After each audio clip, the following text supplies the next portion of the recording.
This is a very special video. This is a very special review for me to do. And just the fact that I was able to put out this review and talk about this game and how much it means to me. This is Game of the Year. Already we have a strong, without a doubt, Game of the Year contender. Oh, there is so much good stuff in this game. And I still have so much to do with the side activities and everything. There is still a lot to do in the game that I need to do. All the gameplay that I have captured is early on because I don't want to go too heavy with the spoilers there, because I want you to experience how good this game actually is. There might be some light spoilers in here, but nothing too revealing to the story or too heavy. But it may contain some light spoilers. I have tried my best to keep most of the bigger spoilers out of this review. Once you get past those initial, more linear story missions and escape the city, it has this jaw-dropping moment. Just the scope of this game completely changes, and just how absolutely huge this game actually is when you get to this part where you can just freely go and explore this huge, epic, detailed, vibrant, gorgeous world. With these new areas to explore, things to discover, and different regions with all of their own themes. And just in all of these areas, I am absolutely in awe at everything. It's just, how could they go from Final Fantasy Remake? How can they continue the story? Is it just going to be another linear Final Fantasy VII story where we see all of these cast of characters back, continuing the story of Cloud and Sephiroth, as Cloud gets haunted by Sephiroth and sees these visions? Is it just basically another linear adventure continuing that story? And Cloud is an ex-soldier, a mercenary for hire, and he joins Avalanche as you all try and hunt down Sephiroth and stop this evil corporation. And Shinra is using the planet's life essence as an energy source. And Sephiroth has mother issues. And if you haven't played Remake, you still can go into this completely blind, because you can get a full recap of the story from the main menu. What's happened so far from Crisis Core and Remake. But I would highly recommend playing Remake before diving into Rebirth. No, play Crisis Core, Remake, then Rebirth, to get a full scope of the story and everything that happens along the way to these characters. Because you will get fully invested into this storyline, into these characters. You will get emotionally attached to these characters and their stories, and Rebirth flushes that out excellently. Literally everything you do in this game, where there will be changes depending on how you do it, it adapts as you play and changes with the choices you make with returning familiar characters as well, all that make you have the biggest smile on your face, seeing these familiar characters again, with an absolutely staggering amount of missions in this game to do and discover. So many side activities, so many side quests and little odd jobs to do as you continue the story with 14 chapters in total. I have found myself saying that, right, I'm going to the main mission, I'm going to do the story and continue on, and then I see loads of little side things and side objectives around me, so I just completely get sidetracked and do something completely different. And there is just some really cool throwbacks to the original Final Fantasy VII from 1997, way back on the PS1 in here as well. And it's entirely up to you where you want to go and what you want to do first, with various regions and locations to explore, with a huge sense of scale and freedom in these vast, beautiful, vibrant lands as Rebirth dives deeper into this world with its characters, backstory and everything.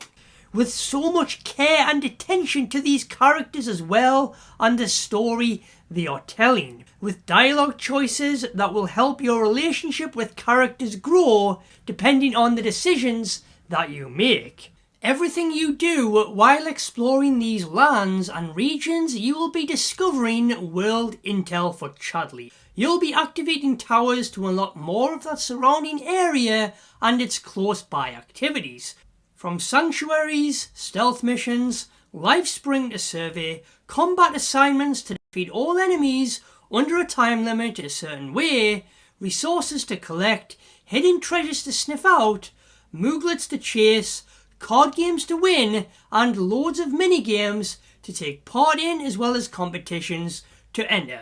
You'll be whistling for your chocobo to ride around the map on, to a Segway to use when you are on vacation as well. There's just so much to see and do, with a variety of different missions to discover. And also, you'll be playing the piano in this as well. You have your main story chapter missions, then your actual side missions, then there's little odd jobs in between that you'll be discovering and completing, with a notice board and settlements as well, where you can pick up more side activities to do.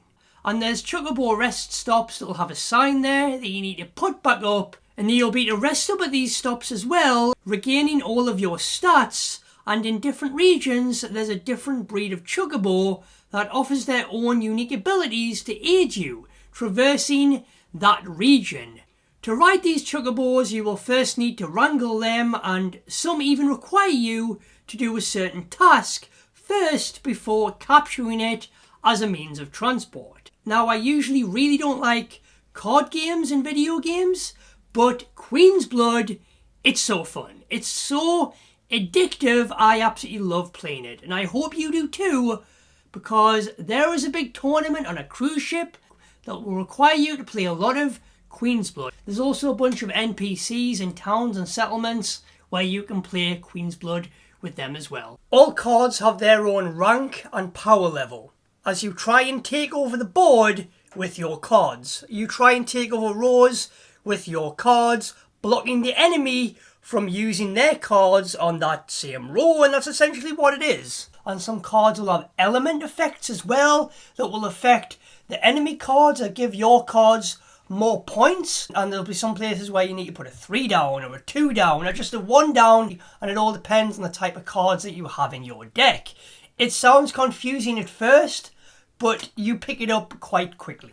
And it will just click. You'll figure it out. And yes, those button mini-games are back. You need to press the corresponding buttons correctly on screen in the right time. And also Chadley's Combat Simulation is back as well. It'll have you challenging really tough summons. Now, gameplay pretty much remains the same, but I feel like it's more fine-tuned with Rebirth. The combat is just absolutely fantastic.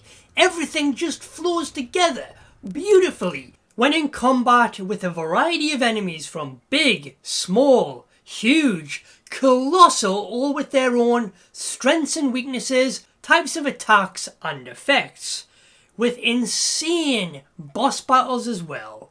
Rebirth binds together the excellent turn-based strategy of the classic Final Fantasy VII, turning it into an action strategy game in real time, with Rebirth also focusing on the synergy between the party members in battle. You can actively have 3 people in your party and you can mix it up at any time. There's Barrett, who is armed with a huge gun and is a ranged shooter. Tifa is more of a melee focused character.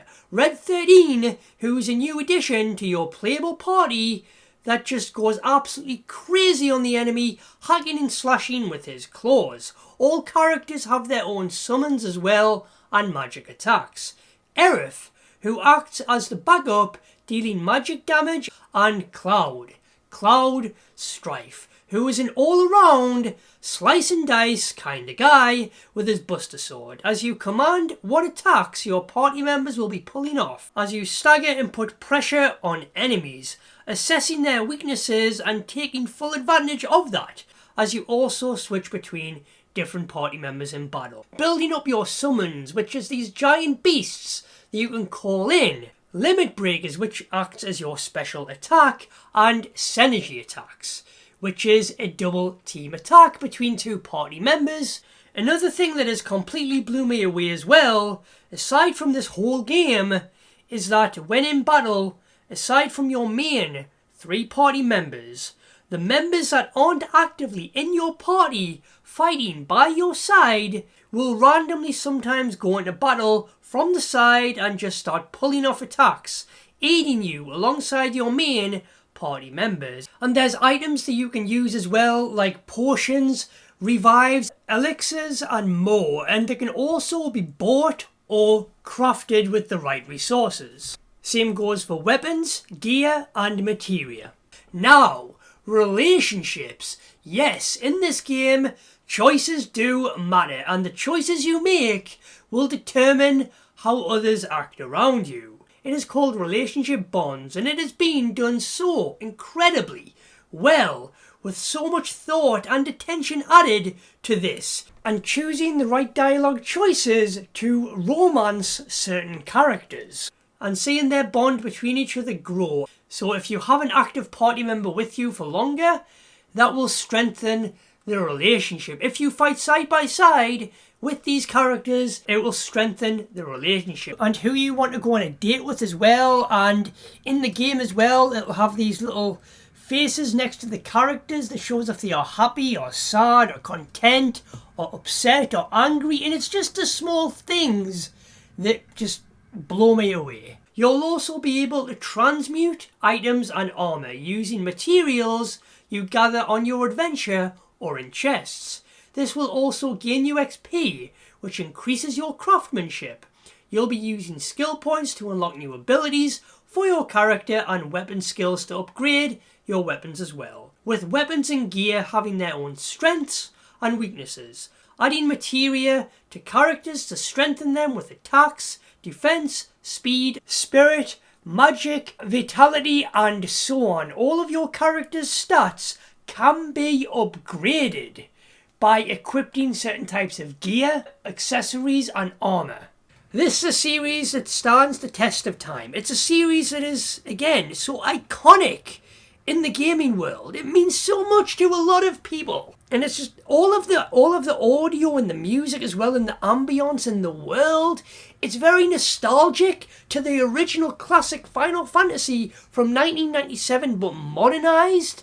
And it just takes you back, man. It just takes you back. And it's just so beautiful. It is just so breathtakingly beautiful. As always, thank you so much for watching. I appreciate every single one of you for making me a part of your day and checking out my videos. Thank you. Anyways, guys, I'll see you next time.